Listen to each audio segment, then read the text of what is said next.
Бәріңізге сәлем, YouTube арнамның көрермендері. Бүгін сіздермен өте жұмсақ, салма қосылған булочки дайындап көрсететін боламын. Алдымен ыдысыма жылы сүт құйып алдым, үстіне қант және тұзды салып араластырдым. Содан соң аштығы және де алдын ала ертіп алған сары май, осы екеуін тағы да араластырдым. Бір жұмыртқа салдым, тағы да араластырдым. Алдын ала міндетті түрде ұнды електен өткізіп алыңыздар. Сол кезде қамыр өте жұмсақ болады. Ұнды салып, жақсылап, жұмсақ етіп қамыр илейміз.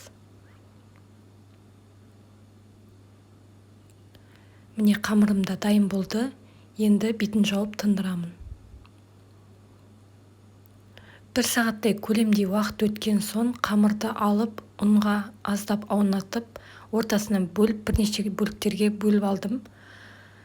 Таразының көмегімен 50 грамдай етіп бөліп шықтым. Әрқайсысын бөліп алған соң осылай міндетті түрде жауып қойыңыздар. Оқтаудың көмегімен жайып шығамын. Осылай сопақтау етіп жаясыздар. Және де үстіне қалауыңыз бойынша салма салсаңыз болады. Сүзбе немесе үйде бар вареньеңізді салсаңыз болады. Менде осындай варенье. Керегінше салдым және осылай екі жағын пышақтың көмегімен кесіп аламын. Дәл осы видеодағыдай жасап шықсаңыздар, сіздерде де осылай болып шығады.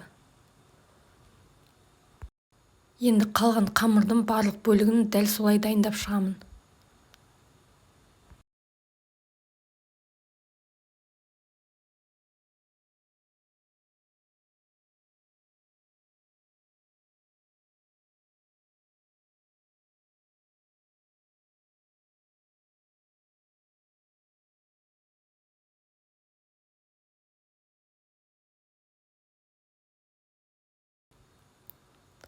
Міне барлығын дайындап алған соң қалыпқа орналастырдым. Жұмыртқаның сарыуызына сәл ғана сүтті құйып, үстіне осылай жағып шығамын. Және қысып тұрған пеште 180 градуста пісірдім.